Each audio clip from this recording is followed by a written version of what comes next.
De primeiro esclarecer o que é a próstata, o que é eu não sei como é que se define, um órgão, dentro do nosso, do corpo do homem, o que é isto e que causa tanta preocupação, tem causado tanta preocupação nos últimos anos, doutor? Sim. Bom, a próstata é uma glândula presente. Glândula, né? É uma glândula presente no homem, então ela tem duas funções muito importantes. Ela exerce um controle na micção, ou seja, um controle urinário, sendo que evita que o homem perca ou urina, certo? Então, algumas alterações da próstata gerarão no futuro, com o envelhecimento do homem, algumas patologias, algumas doenças. E além disso, ela produz o esperma, que é responsável pela nutrição e até facilita o transporte do espermatozoide. É ali que se forma, então, no caso, o esperma é produzido ali, dentro desta glândula. Parte do esperma é produzido na próstata. E o que provoca o câncer?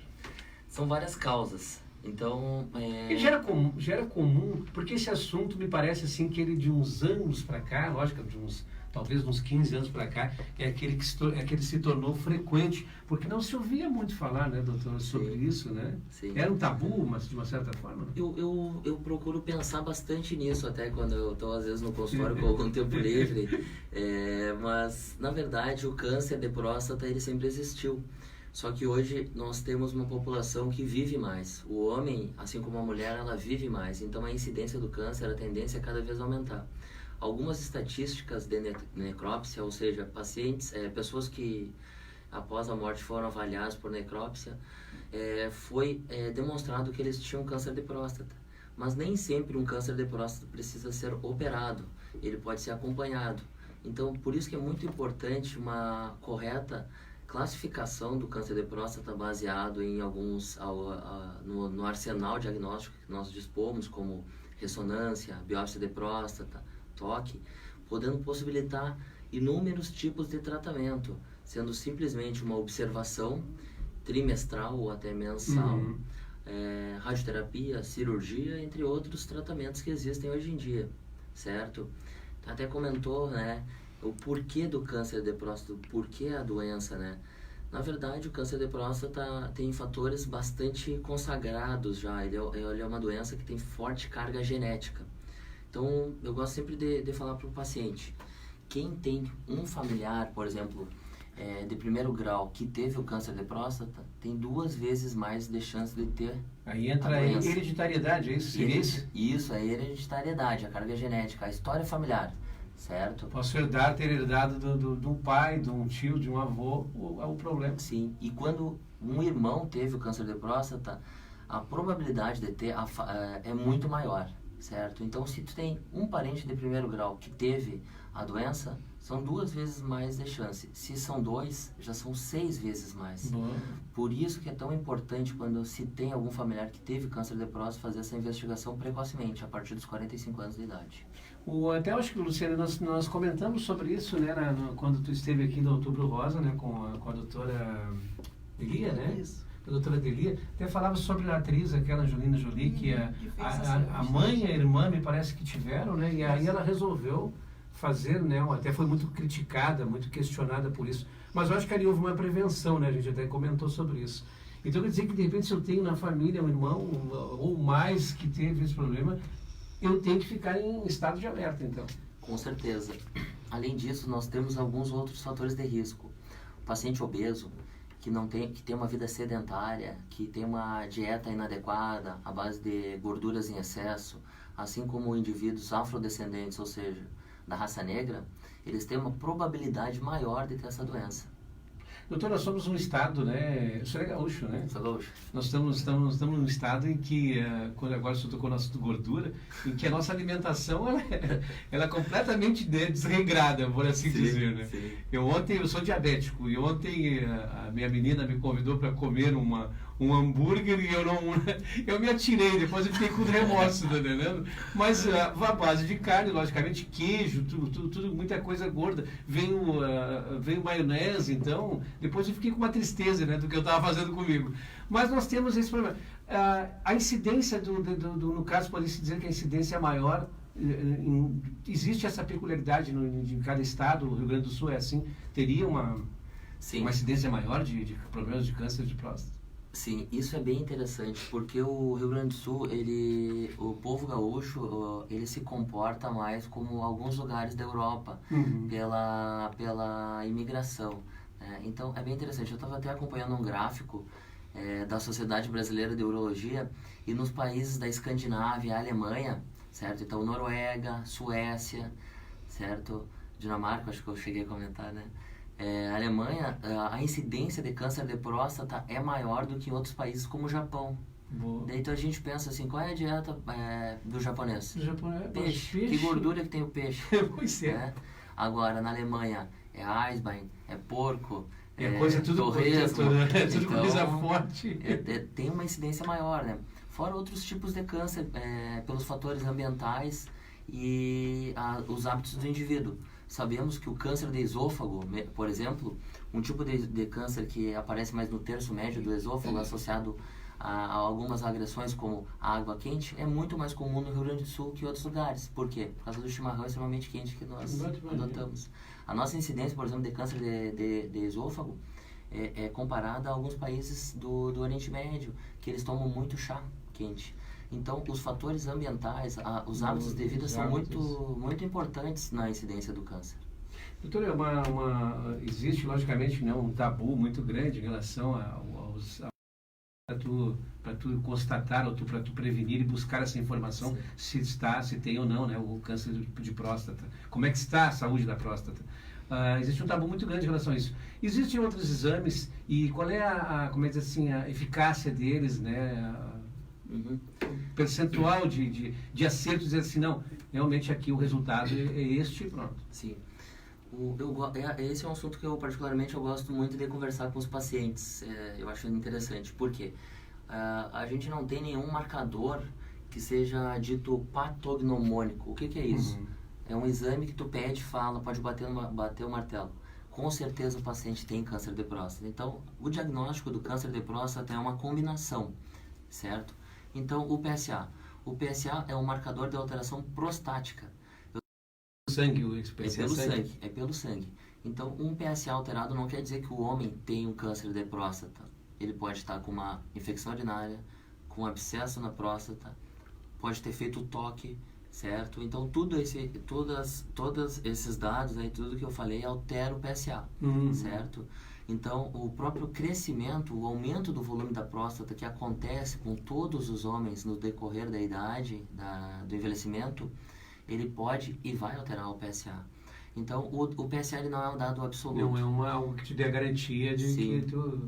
Infelizmente, eu já fiz alguns diagnóstico de câncer de próstata em pacientes com 50, 51, 52 anos, 47 anos, com fator de risco aumentado e o PSA normal, PSA-D1, PSA-D1,5.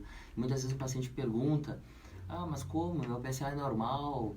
Não, mas por isso que devemos acompanhar a curva, a evolução do PSA. Então, muitas vezes um PSA-D1 que vai para 1,5 no intervalo de 3 meses, tem que ser questionado. Já começa a ser questionado. Tem que ser questionado, certo? Então, o toque também. O toque é um instrumento muito útil no diagnóstico, porque 20% dos pacientes com PSA normal terão uma alteração terão a doença, certo? Essa glândula é do tamanho do que numa noz? É isso aí. É mais ou menos o tamanho de uma noz, o tamanho de uma ameixa, 20 gramas. E o câncer se dá por dentro dessa glândula, é isso? Não é por fora, é por dentro. O câncer de próstata, a próstata basicamente tem 3 regiões anatômicas, certo? Então ele dá na periferia da glândula, na área mais externa. Por isso que quando tu faz um toque, tu consegue muitas vezes sentir algum nódulo. Mas não quer dizer que um toque normal, o paciente pode ficar totalmente tranquilo que não vai ter a doença. Então é uma combinação. É o toque, é o PSA.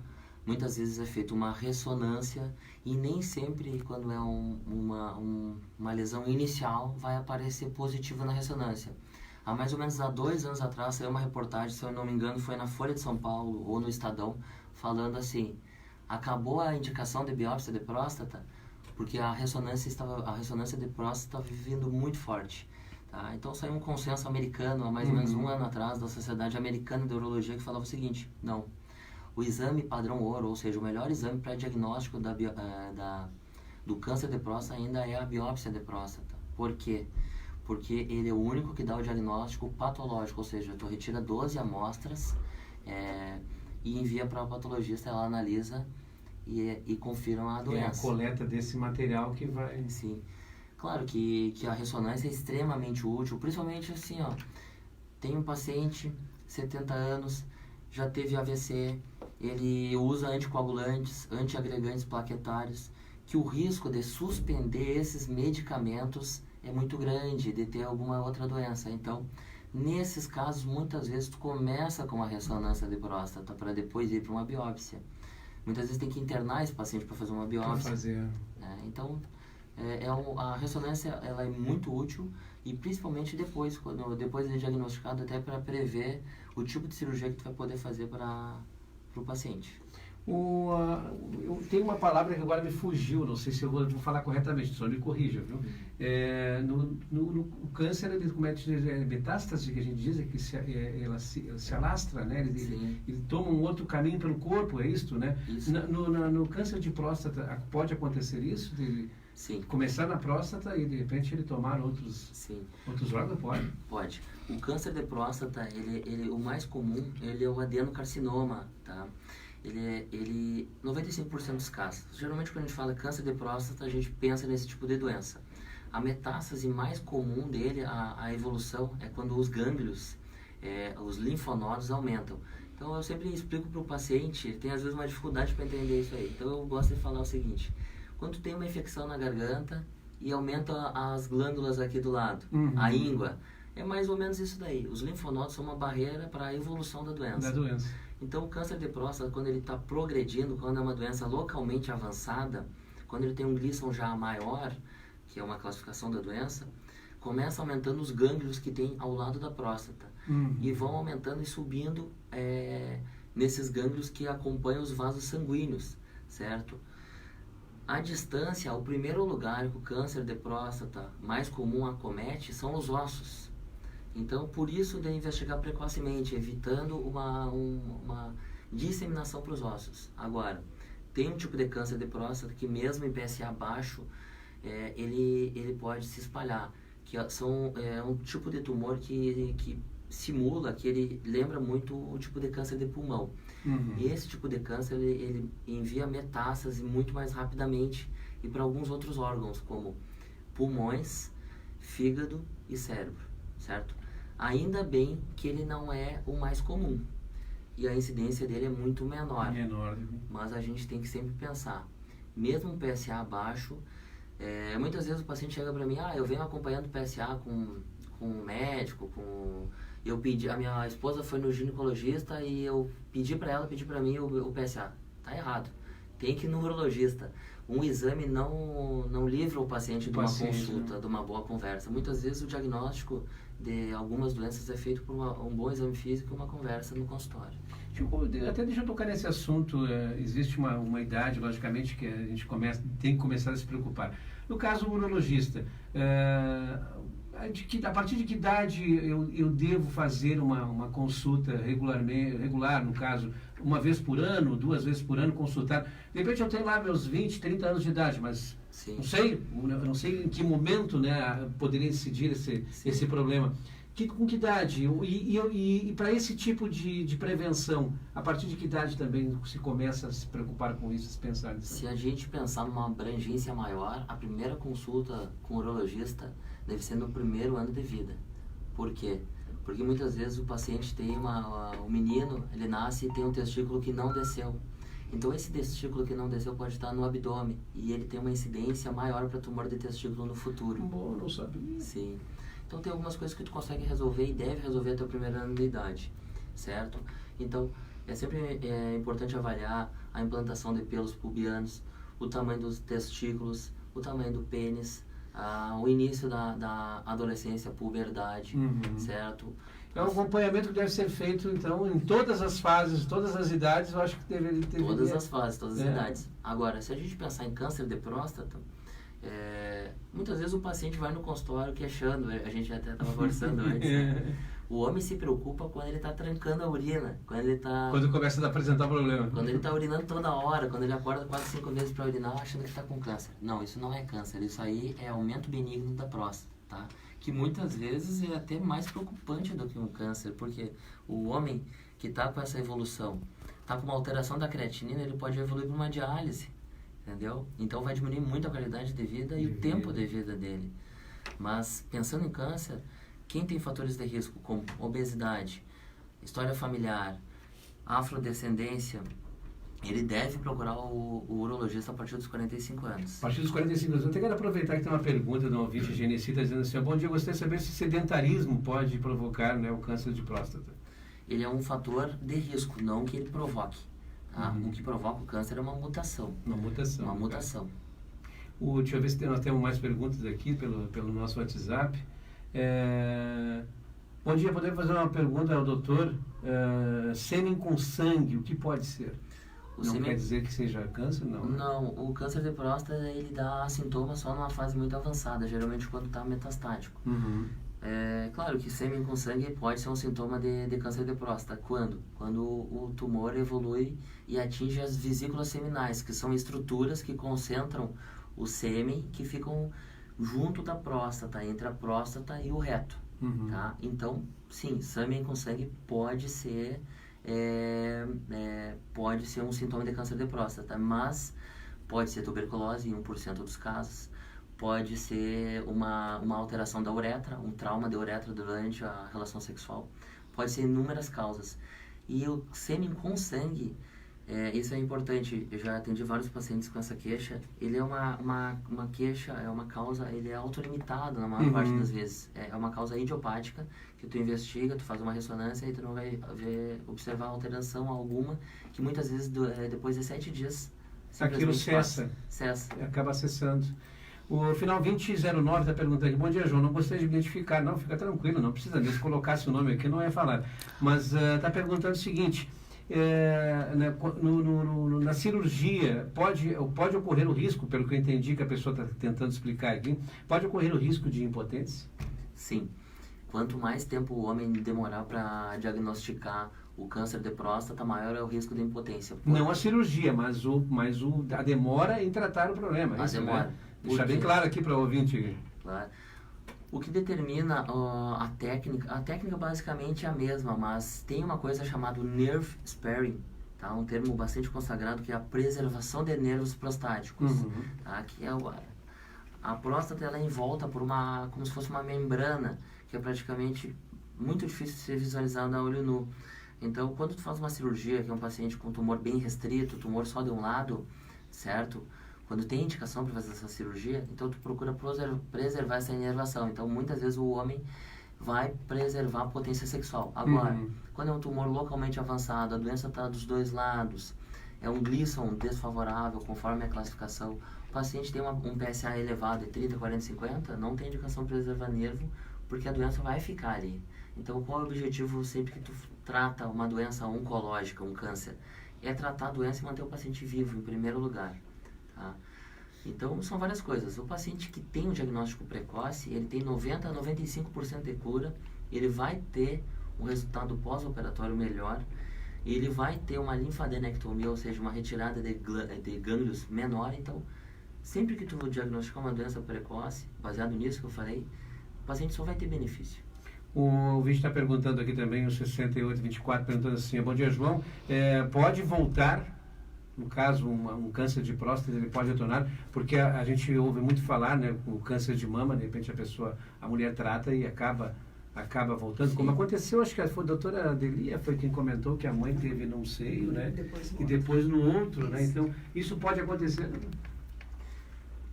Assim, vulgarmente falando, a gente pode falar que pode voltar. Na verdade, aquela doença, de certa forma, ela já existia. Ela se representa por micrometástases que nenhum exame, só o PET, PSMA, que é um tipo de PET, uma tomografia diferenciada que tu faz, que ela é um exame bastante indisponível no Brasil, até pelo alto custo. Então, às vezes, tem micrometástases. Mas isso aí vai aparecer depois, às vezes, de 3, 4, 5 anos. E a tua chance de cura é muito grande, entendeu? Mesmo tratando. Então, muitas vezes tu faz a cirurgia quando uma doença avançada e pode ficar com margem comprometida. Não é o mais habitual, tá? Não é o mais comum. Então, de certa forma, até para o ouvinte entender, pode voltar. Por isso que o câncer de próstata ele deve ser acompanhado. Eu gosto muito eu peço para o paciente voltar depois de 10 dias, porque ele tem que ficar sondado depois de uma cirurgia, né? Até para moldar a reconstrução da uretra, porque está saindo uma parte do meio ali da estrutura, do encanamento. Porque a próstata é o encanamento, né? É uma torneira, né? Ela segura a urina. Então a gente está juntando a uretra, que é o canal da urina, com a bexiga, que é a caixa d'água, certo? Então, ele tem que voltar 10 dias depois. Eu peço para voltar 40 dias depois para ver a primeira avaliação do PSA. Peço para voltar 3 meses depois, 6 meses depois, 6 meses depois dessa consulta e depois anual até completar 5 anos. Então, eu sempre falo para o paciente, agora é um casamento. Paciência, né? É paciência. Tem que ter muita paciência, né? Tem que ter paciência. Olha, eu acho que pela vida vale esse seguir essa arrisca, né? Esse compromisso, né, doutor? O pessoal está aproveitando, mandando mensagem aqui. Eu vou fazer o seguinte, eu vou trazer o doutor Cris, depois é a nossa produtora. Tu fica com o contato do doutor Genaro ou da Trio Mídia para a gente manter o contato com ele. Claro que eu sei da sua disponibilidade, logicamente, pela manhã, o nosso horário de entrevista sempre às 8h30 aqui, mas vir numa outra ocasião novamente para a gente conversar um pouco mais sobre isso. Tem várias perguntas aqui o ouvinte está nos colocando aqui. Pergunta para o doutor. Aqui fala sobre alimentação, o doutor já disse, logicamente, né, sobre alimentação. A questão alimentar também pode, né, provocar isso, sim, né? Sim. A dieta rica em gorduras, o próprio sedentarismo, é para todas as doenças. Né? Tem uma outra mensagem aqui, o ouvinte está me perguntando o seguinte, vou ver se eu consigo interpretar. Pelo que eu entendi, ele quis dizer o seguinte, se a próstata, ela é retirada, ela é extirpada, a gente diz, né, como o seio, no caso, que a mama é retirada, né? A próstata também, e o que influencia isso na vida do homem? Pode ser retirada também? Sim, deve ser. Porque em alguns casos é feito me parece uma raspagem, é isso? Então, algumas situações, isso né? é importante. Tu pode fazer raspagem por câncer de próstata, mas geralmente o nome disso é túnel. Tu faz uma RTU, ressecção endoscópica de próstata, mas só em casos metastáticos que estão usando hormônio ou que fizeram radioterapia, estão usando injeção ou hormônio, e são pacientes que o objetivo não é a cura, tá? A raspagem não cura câncer de próstata, certo? Não é o tratamento padrão. Quando se pensa em câncer de próstata e se pensa em cura, nós temos alguns tratamentos, certo? Que pode ser a HIFU. O que é a HIFU? É um tratamento novo, que está no Brasil mais ou menos há 2 anos. O lugar que começou foi o AC Camargo. Não é indicado para todos os pacientes, é só para doença de baixo potencial evolutivo, inicialmente, tá? Tumores muito restritos, certo? Ele faz como se fosse um ultrassom, que vai fazendo como se fosse uma radioterapia local, tá? Para doenças maiores, com maior volume de doença, o melhor tratamento, quando pacientes rígidos, comprovadamente e com estatísticas, ainda é a cirurgia, que tu extirpa, que tu retira toda a próstata. Então, se tu fala em câncer, tu pensa em retirar toda a próstata, mais gânglios, quando indicado. Dependendo, claro, da classificação e do PSA do paciente. Então, isso aí tem que ser ponderado sempre com o paciente. É uma conversa bem longa entre o profissional e o paciente, né? Sim.